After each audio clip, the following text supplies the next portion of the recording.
I raised her for 14 years. Paid for everything. Loved her like my own. Every birthday. Every tear. Every milestone. Then her real dad showed up wanting back in. She made her choice, and I made mine. She chose blood over love. I chose silence over begging. My name is Benjamin Vale. I'm 48 years old. I spent the last 14 years raising a daughter who wasn't mine by blood, but was mine in every way that mattered. At least, that's what I thought until 3 months ago, when my world came apart like a house of cards in a hurricane. Denise and I met when Mila was 5. Her real father, Troy Hendricks, had walked out when she was barely 3, leaving behind nothing but unpaid bills and a kid who asked where Daddy went every night for 6 months straight. I was working construction then, building custom homes in the suburbs outside Phoenix. Denise was a secretary at the bank that handled our business loans. She had these tired eyes and calloused hands from working 2 jobs to keep the lights on. I fell for both of them hard and fast. Mila would run to me when I picked them up for dinner dates, climbing onto my shoulders like I was her personal jungle gym. Denise would watch us with this expression I couldn't quite read back then. Now I know it was relief mixed with something else. Something calculating. We got married when Mila was 7.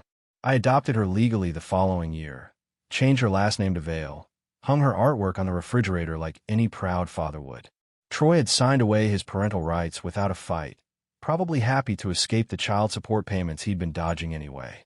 For 11 years, I was her dad in every sense of the word. I taught her to ride a bike in the driveway of our house on Maple Street. I scared away her first boyfriend when she was 15 by cleaning my hunting rifle on the front porch when he came to pick her up. I drove through a thunderstorm at 2 in the morning to pick her up from a party where some kid had spiked the punch, and she was scared to death. I bought her a used Honda Civic for her 17th birthday, cherry red with low mileage and a clean engine. She hugged me so tight that day, I thought my ribs might snap. Denise took pictures of us, standing next to the car, both of us grinning like idiots. When Mila got accepted to Arizona State University, I was the one who cried reading the acceptance letter. I was the one who spent 3 weekends helping her move into the dorms, carrying boxes up 4 flights of stairs because the elevator was broken. I was the one who set up her mini fridge and showed her how the campus laundry system worked. The tuition payments came out of my account every semester without question. $22,000 a year, not counting books, housing, and spending money. I worked overtime whenever I could, took on weekend projects, even sold my old motorcycle to make sure she had everything she needed. But somewhere along the way, Troy Hendricks started making noise about wanting back into his daughter's life. The bomb dropped on a Tuesday evening in March while I was fixing the garbage disposal. My hands were covered in grease, and I could hear Denise talking on the phone in the living room, her voice getting higher with each passing minute. When she finally hung up, the silence that followed fell heavier than the Arizona heat in August. "Benjamin, we need to talk," Denise called from the kitchen doorway. I wiped my hands on an old towel and looked at her. Something in her expression made my stomach drop. It was the same look she'd had when she told me her mother was dying, or when the bank called about her mortgage being late that one time. "What's going on?" I asked, settling into my usual chair at the kitchen table. Denise sat across from me, her fingers drumming against the wooden surface. That was Mila on the phone. "Everything okay at school? She need money for something. She's been talking to Troy." The words hit me like a sledgehammer to the chest. Troy Hendricks, the man who'd walked out on his family and hadn't sent so much as a birthday card in 14 years. The same guy who'd signed away his parental rights without reading the paperwork twice. "What do you mean talking to him?" My voice came out steadier than I felt. "He reached out to her on social media a few months ago," Denise explained, not meeting my eyes. "Started small, just asking how she was doing, what she was studying. Now, they're having regular conversations." I felt something cold settle in my chest. "And you knew about this?" "I found out last week. She made me promise not to tell you, because she knew you'd be upset." Upset was putting it mildly. I stood up and walked to the kitchen window, staring out at the desert landscape that stretched beyond our backyard. The sun was setting, painting the sky in shades of orange and red that usually calm me down. Tonight, it just looked angry. "What does he want?" I asked. "He says he's changed. Got sober, found religion, the whole 9 yards. He wants to reconnect with his daughter." I turned around to face her. His daughter? The daughter he abandoned when she was 3 years old? The daughter whose adoption papers he signed without a second thought? "Benjamin, please don't." Don't what? Don't be angry that some deadbeat who's been missing in action for over a decade suddenly wants to play daddy now that all the hard work is done. Denise sighed. She's curious about him. She has questions that only he can answer. What kind of questions? About why he left. About his family. About her medical history. She paused. About whether he ever loved her. That last part gutted me. For 14 years, I'd shown that girl love every single day. I'd bandaged her skinned knees, helped with homework, cheered at soccer games, and held her when boys broke her heart. But blood has a way of calling to blood, and apparently, my love wasn't enough anymore. So what happens now? I asked. She wants to meet him, Denise said quietly. She's thinking about spending part of the summer in Los Angeles where he lives now. The room started spinning slightly. Part of the summer. With Troy Hendricks. The man who'd never changed a diaper or paid a dime in child support. And you support this? I think she needs closure. Closure. That was rich. 2 weeks after that kitchen conversation, I made what would be my last payment toward Mila's education. Sitting in my home office at 11 p.m., staring at the computer screen, I transferred another $4,000 to cover her spring semester balance. The money hit the university account instantly, like it had dozens of times before. I bought her a car when she turned 17, paid for college without question or complaint, held her when she cried after her first heartbreak, her head on my shoulder while she sobbed about some kid named Tyler who dumped her for her best friend. Then my wife said she wants to reconnect with her real dad, maybe spend the summer in California getting to know him better. So when her loyalty bounced, and she chose blood over the man who raised her, she would get silence. But that night, I wasn't ready for silence yet. That night, I was still the father who made sure his daughter had everything she needed. I printed out the payment confirmation and filed it in the folder marked Mila College.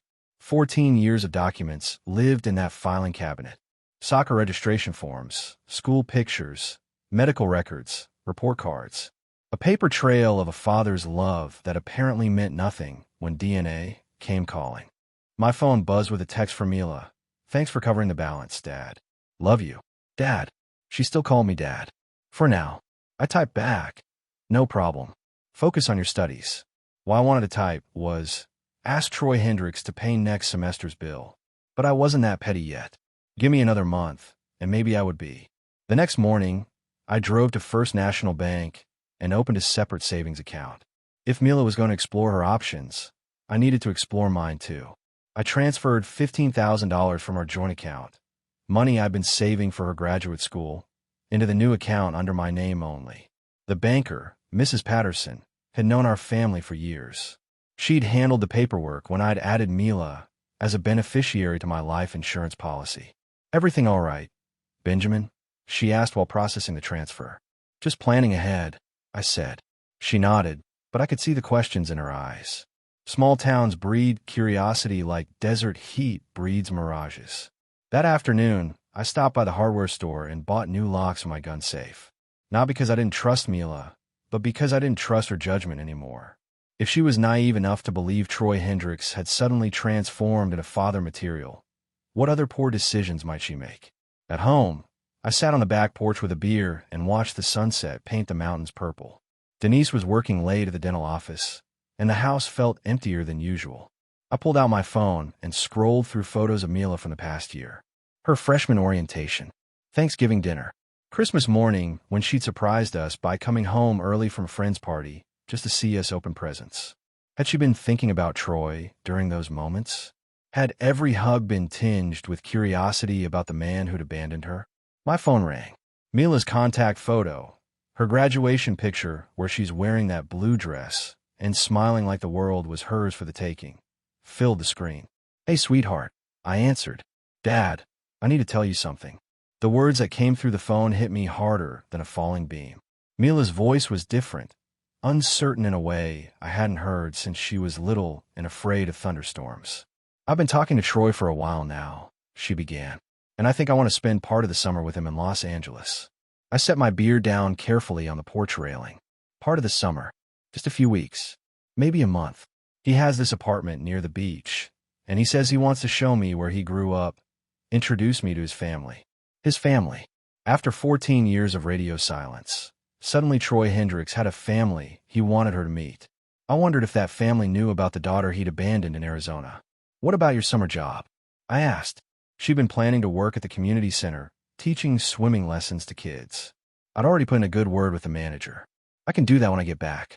Troy says he might be able to give me an internship at this record label, where he knows some people. Of course he did. Troy Hendricks, the man who'd skipped town to avoid responsibility, was now making promises about career opportunities. The same guy who couldn't hold down a job long enough to pay child support was suddenly Mr. Connections. Mila, I need you to think carefully about this. I've been thinking about it, Dad. This is my chance to understand where I came from. You came from your mother and me. You came from 14 years of bedtime stories and homework help and birthday parties. You came from Saturday morning pancakes and teaching you to change a tire and holding your head when you had the flu. She was quiet for a long moment. I know you love me. I know you've been an amazing father. But I need to know him too. Amazing father. Past tense.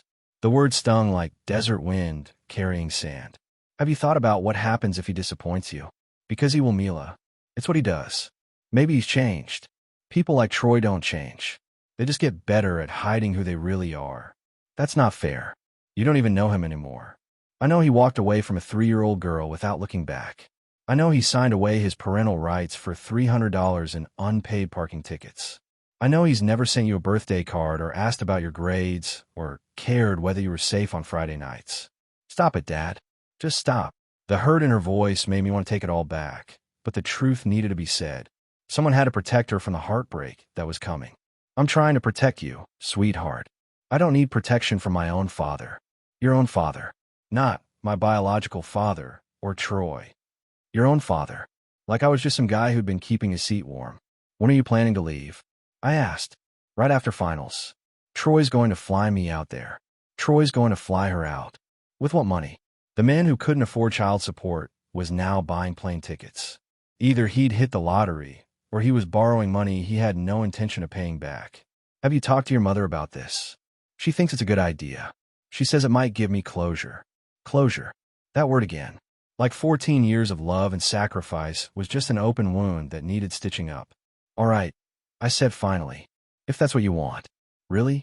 You're okay with it? No, I wasn't okay with it. I wanted to drive to Tempe right now and shake some sense into her. I wanted to show her the photo album filled with pictures of Troy-free birthdays and Christmases. I wanted to remind her who taught her to drive, who helped her with calculus, who scared away the boys who weren't good enough for her. But I was done fighting for someone who'd already made up her mind. Just be careful, I said. I love you, Dad. Love you too, kiddo. After I hung up, I sat on that porch until the stars came out, knowing I'd just had my last real conversation as Mila's father. The call from Dr. Martinez came on a Wednesday morning while I was installing kitchen cabinets for the Hendersons. My phone buzzed against my tool belt, and I almost ignored it until I saw the number belonged to University Medical Center. Mr. Vale, this is Dr. Martinez from the oncology department. We need to discuss your daughter's test results.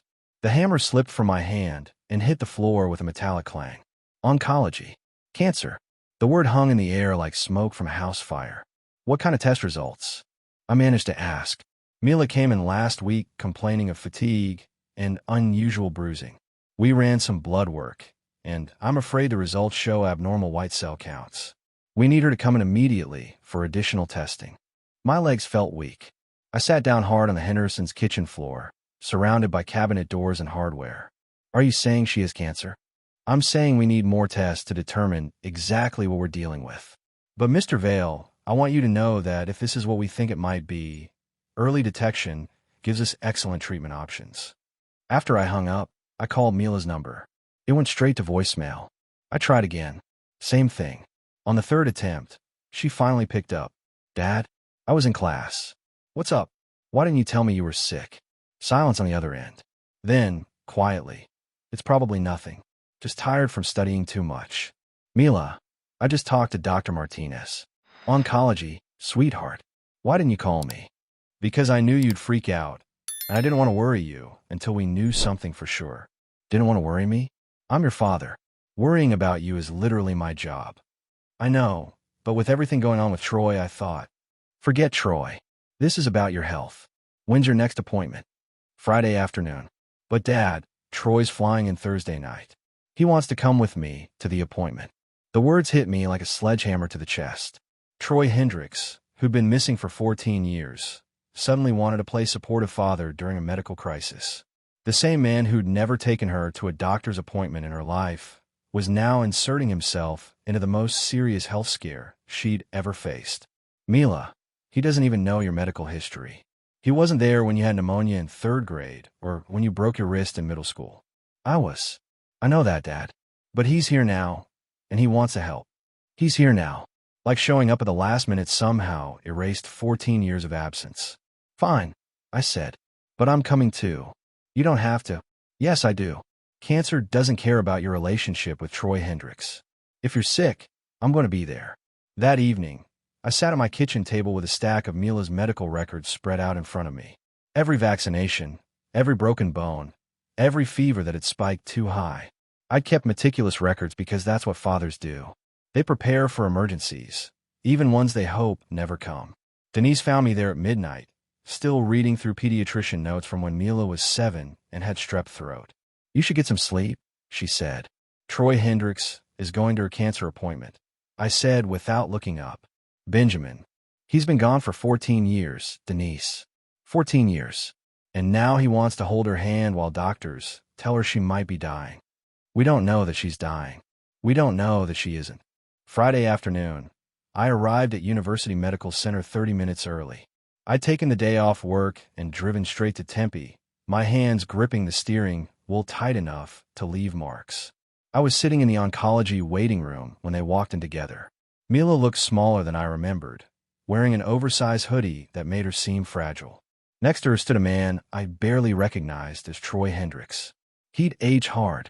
Gray streaked his brown hair, and lines mapped the territory around his eyes like roads on a desert highway. He wore expensive jeans and a button-down shirt that probably cost more than I made in a week.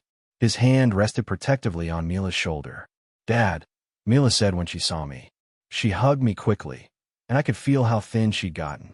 Mila. I held her longer than necessary, breathing in the familiar scent of her shampoo. Troy stepped forward, extending his hand. Benjamin, thank you for everything you've done for our daughter. Our daughter. The audacity of that phrase made my jaw clench, but I shook his hand anyway. His grip was firm, confident. The handshake of a man who thought he belonged here. Troy, I said simply. We sat in uncomfortable silence until Dr. Martinez called Mila's name. All three of us stood up at the same time. I think it would be best if only immediate family, Dr. Martinez began. We're all immediate family. Troy interrupted smoothly. I'm her biological father, and Benjamin here has been her stepfather since she was young. Dr. Martinez looked confused but nodded. Very well. In the examination room, Troy positioned himself on one side of Mila while I took the other. She reached for both our hands when Dr. Martinez started explaining the test results. The blood work confirms acute lymphoblastic leukemia, Dr. Martinez said. The good news is that we caught it early, and this type responds very well to treatment. The room started spinning. Leukemia. My little girl had leukemia. What kind of treatment? Troy asked. Chemotherapy, starting immediately. We're looking at approximately 6 months of intensive treatment, followed by maintenance therapy for about 2 years. Cost? I asked, my mind already calculating insurance coverage and out-of-pocket expenses. With insurance, you're looking at roughly $20,000 in co-pays and deductibles. Troy squeezed Mila's hand. Money's not an issue. Whatever she needs. I stared at him. Money's not an issue. This from the man who'd skipped town to avoid $300 in child support. The treatment will require someone to drive her to appointments 3 times a week initially, Dr. Martinez continued. She'll need constant support during the first few months. I can stay in Phoenix, Troy said immediately. Take care of whatever she needs. Mila looked at him with tears in her eyes. Really? You'd do that? Of course, sweetheart. I'm not going anywhere this time. I felt something cold settle in my chest. Troy Hendricks was positioning himself as the hero, the father who'd appeared just in time to save the day. Meanwhile, I was the guy who'd raised her for 14 years, but wasn't needed anymore now that her real daddy had returned. After the appointment, we stood in the hospital parking lot making plans. Troy suggested Mila move back home during treatment so Denise could help take care of her. He'd get an extended stay hotel room nearby. What about school? I asked. She can take a medical leave, Troy said. Her health is more important than a semester of college. He was right, and I hated him for it. I'll call the insurance company tomorrow, I said. Already handled, Troy replied. I've got excellent coverage through the music management company. I'm adding her to my policy. Of course he was. Troy Hendricks, who'd never paid a medical bill in his daughter's life, was now going to be her insurance provider. 2 weeks into Mila's chemotherapy, I realized I'd become a stranger in my own daughter's life. Troy had moved into the extended stay America down the road and appointed himself her primary caregiver. Every morning, he picked her up for treatment. Every afternoon, he brought her home with stories about old friends from Los Angeles who were sending their love. I came by after work on Thursday to find them watching a movie together on the couch. Mila was wrapped in a blanket, her head resting on Troy's shoulder. She'd lost most of her hair by then, but she was laughing at something on the screen. Hey, Dad, she said when I walked in. How was treatment today? Better, Troy answered before she could. Dr. Martinez says her numbers are improving. Her numbers. Like he'd been tracking her white cell counts for years instead of weeks. That's good news, I said, sitting in the chair across from them. Troy brought me lunch from that Thai place I like, Mila said. The one near campus. The same Thai place I'd introduced her to during freshman orientation. The same restaurant where we'd eaten every time I visited her at school. Now is their place. Your mother's making dinner, I told her. Spaghetti and meatballs. Actually, we already ate, Troy said. I picked up some soup from this Organa place downtown. Her appetite's been off, so I thought something light might work better. Of course he did. Troy Hendricks, expert on cancer nutrition after 2 weeks of experience. Maybe tomorrow, Mila said softly. I stayed for another hour, but every conversation felt forced. They had inside jokes now, references to things that had happened during their daily drives to the hospital. When Troy mentioned someone named Jessica from his work who'd sent flowers, Mila lit up like she'd known this woman her whole life. Walking to my truck, I realized the truth that had been building for days. I wasn't needed anymore. Troy had money for organic soup and time for movie marathons. He could provide everything I could and more, wrapped in the appeal of being her real father. The next morning, I made a decision that would change everything. I drove to my lawyer's office and updated my will, removing Mila as beneficiary. If she wanted Troy Hendricks to be her father, she could inherit from him too. Then I went to the bank and closed the college savings account I'd maintained for her graduate school. $47,000 transferred to my business account. Money I'd saved from overtime and weekend jobs. Money that was supposed to secure her future. Any particular reason for the change? Asked the banker. Plans have changed, I said. That afternoon, Troy called me.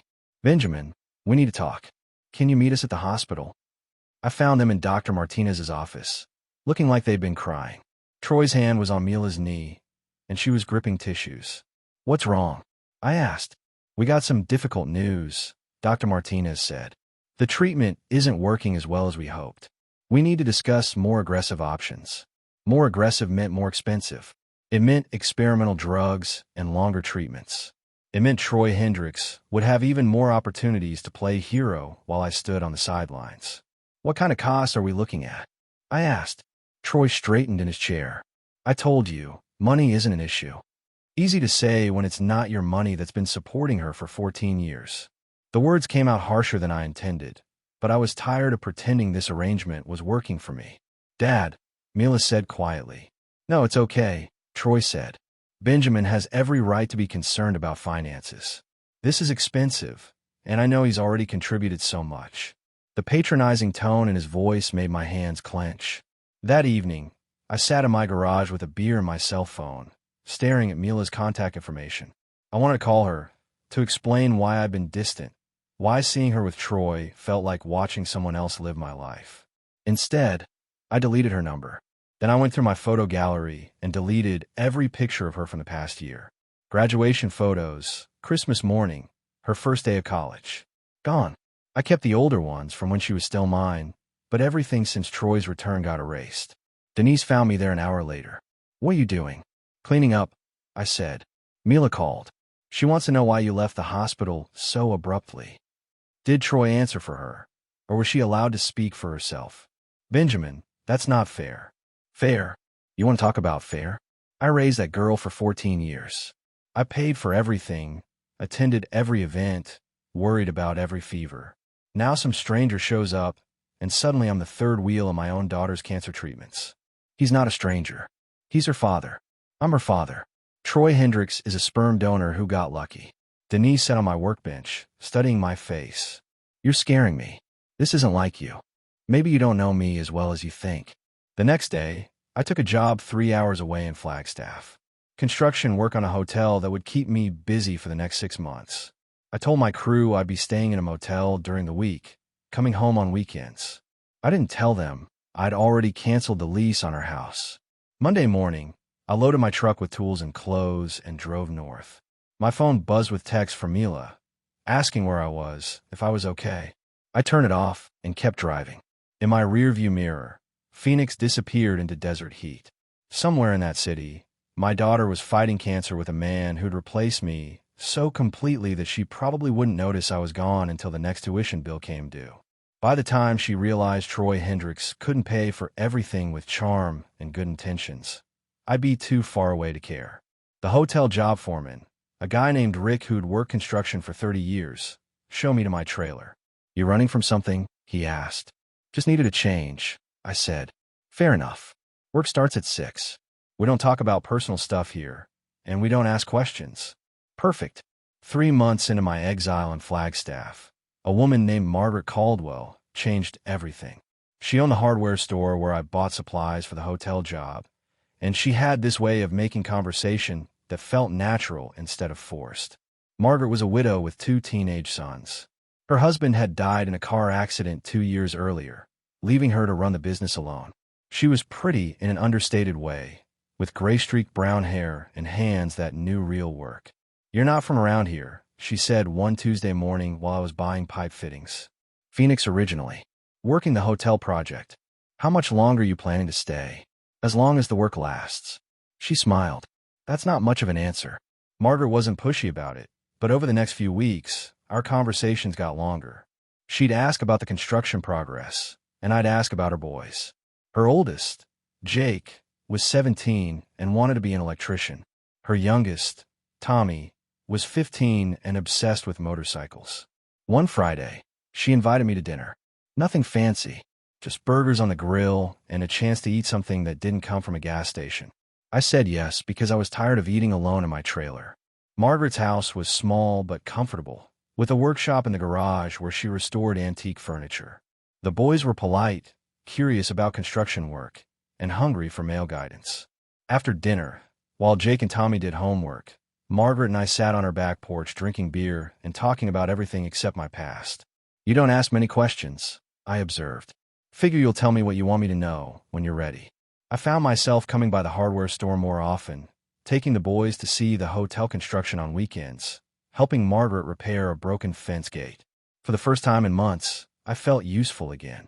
Margaret's boys didn't care about my history with Mila or my complicated feelings about Troy Hendricks. They just wanted someone to teach them how to use power tools and throw a football in the backyard. One evening, while I was showing Tommy how to adjust a carburetor on his dirt bike, Margaret said, "You're good with them. They're good kids. They miss having a man around." I do too. The honesty in her voice made something in my chest loosen, like a knot I'd been carrying for months, finally starting to untie. That night, I called my lawyer in Phoenix and made another change in my will. Instead of leaving everything to charity, I designated Margaret and her boys as beneficiaries. If I was going to start over, I might as well do it completely. A week later, my phone rang with a number I didn't recognize. Against my better judgment, I answered. "Benjamin? It's Troy." My hands tightened on the phone. "What do you want?" "It's about Mila. She's asking for you." Troy's voice carried a weight I hadn't heard before. "The treatments aren't working, Benjamin. Dr. Martinez wants to try experimental therapy, but it's risky. She might not survive it." The words hit me like cold water. Mila was dying. I was 3 hours away playing house with a woman who didn't know my real name. "What does she want from me?" I asked. "She wants to see you. She keeps asking why you disappeared, whether she did something wrong." Something wrong. Like choosing her biological father over the man who'd raised her was just a minor misunderstanding. "She made her choice," I said. She was scared and confused. "She's 20 years old, Benjamin. She doesn't understand why loving me means losing you." Because there's only room for one father in her life. You made that clear. Troy was quiet for a moment. I was wrong. She needs both of us. Too little, too late. I'd already moved my life to Flagstaff, found a woman who appreciated what I had to offer, connected with kids who didn't see me as second best. Tell her I hope the treatment goes well, I said. Benjamin, please. She's dying. We're all dying. Some of us just know when to let go. I hung up and turned off my phone. That weekend, Margaret and I drove her boys to a lake outside Flagstaff for fishing and camping. While Jake and Tommy set up the tent, Margaret sat beside me on a fallen log, watching the sunset reflect off the water. You seem different today, she said. Good different or bad different? Sad different. I told her about the call from Troy, about Mila's cancer, about the choice I'd made to stay away. Margaret listened without judgment, her hand resting on my arm. Do you regret it? She asked. Which part? All of it. Raising her, loving her, walking away. I thought about that question for a long time, watching her boys laugh as they try to untangle fishing lines. I regret believing that love was enough. I said finally. Maybe it was enough. Maybe she just wasn't ready to see it. 6 months later, I got a wedding invitation in the mail. Not for Mila. She died in December, according to the obituary I found online. The invitation was from Troy Hendricks, marrying some woman named Jessica from his office. I burned the invitation in Margaret's fireplace, watching the fancy paper curl and blacken. Margaret's boys were doing homework at the kitchen table, and she was making coffee, humming something under her breath. This was my family now. These were the people who chose me first, who didn't need to shop around for a better father before deciding I was worth keeping. I never went back to Phoenix, never visited Mila's grave, or answered Denise's desperate phone calls. Some bridges you burn so completely that there's no point in looking back at the ashes. Margaret and I married the following spring. Her boys called me dad within a year, and I never corrected them. Sometimes the family you choose is worth more than the one you lose.